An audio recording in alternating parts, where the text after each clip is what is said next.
Vox, guys, what do you mean? It has a bad chest. Dude. The US doesn't have enough homes. This line shows how many months it would take for the current supply of housing to run out. It's a measure of housing supply, and it's been dropping for a decade. Okay, you done? You want to get banned, Doctor? Yeah, I did, doesn't it? You've been saying this bullshit scam thing on your resub for the past like xQcOW, have a good night, everyone. You want to just get banned, dude? I'm so tired of your shit, man. And this line shows how housing prices have changed. They've skyrocketed in the past year. For rental units, the percentage of empty buildings is the lowest it's been in 3 decades, while rent prices keep going up. But here's the thing. Often, when new buildings go up in these places, people hate them. Guys, shouldn't income... Rent prices keep going up. Shouldn't income almost match all these graphs, whatever, at least to a certain average? Shouldn't income kind of like level out with costs? But here's the thing. Often, when new buildings go up in these places... Because if things are more expensive and people can't afford it, then your population gets just generally poor by doing the exact same they were doing. People hate them. It's hard to describe, but you know it when you see it. What? Gentrification building! And I never got my welcome Most often, they're talking about new buildings like this. What? Boxy, modern, multi-family homes. So? I saw one day that sort of hit me, and it was a TikTok that was showing this building in Camden, New Jersey. That's Jerusalem Demzes, then just a Vox don't rent policy it, reporter. Motherfucker, you know, the comments ranged from a bunch of different things. There was people ugly. I don't give a shit. Just don't rent it then. Kind of deriding the building itself, saying that it was causing displacement, saying get ready for a Starbucks to come and pop up. Comments like this are a common narrative. To many, these buildings don't just look bland and artificial. They signal raised rents, displacement, and the complete transformation of a neighborhood to a place that's richer and wider. But in this case, what happened next might surprise you. I started Guys, what is it? Gentrification? Is that giving a gender to kind of like going around trying to find the specific location, walking around Google Maps. And eventually I find it, and I find the building, I look at the address, I look into property records to figure out what this building was. And not only is it new housing, it's actually new affordable housing. Turns out there's a lot we get wrong about how...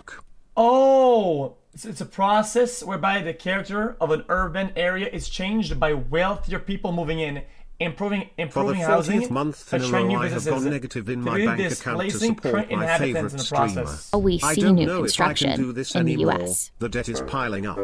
Help, please. Whether it's DC, Oakland, or Austin, newer apartment buildings in the US have a distinct look. One that sticks out against older architecture. But these buildings don't look like historic homes for a reason. This building is actually one of the cheapest ways to build an apartment building right now. The design is strategic. According to reporting from Curbed, this kind of architecture is built to fit within restraints like cost, height limits, and safety requirements. It's why many of these structures are what's known as 5/1. Thanks for 34 months. Love you, chat. Or 1+5. That means there are several levels of wood frame construction, which usually contain apartments and is known as Type 5 in the building code. That's over one level with a concrete base, which usually contains commercial space or parking, known as Type 1. Guys, I don't want to see light frame wood construction. Guys, better space management, right? Able to house more people in certain spaces. What's the problem? Flat windows and paneling around the building. What's the problem? Are all ways to build as affordably as possible. And that means you're able to build more affordable housing. I think a lot of the time people don't understand that in order to get affordable housing, the actual components of the building have to be cheap to develop and to construct. The results can be bland and look artificial, but that authenticity problem is an old one. In this book, The Invention of Brownstone Brooklyn, Suleiman Osman writes about the iconic brownstones of Brooklyn, a design that today is widely considered to be deeply authentic to New York.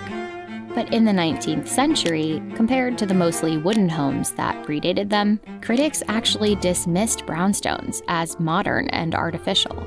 They called them out as products of the mechanical age, poorly built and subject to decay, with a dehumanizing monotony. Sound familiar?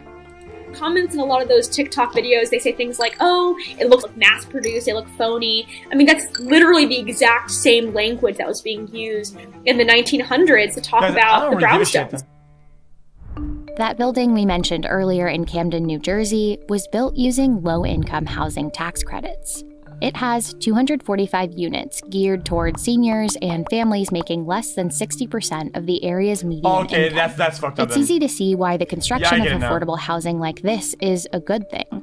But what about the new market rate buildings that service middle and higher income? Sorry, I misunderstood. I thought they were using the credits to build something that is not affordable. My bad. People. They've come to symbolize displacement, or the idea that existing residents could be forced involuntarily to move out, often for reasons like rent increases or eviction. Since developers like to build in places where prices are already rising, new buildings tend to correlate with those increased rents and displacement. But a growing number of researchers have tried to... Okay, I don't give a shit for the rest of this chat. Interesting though.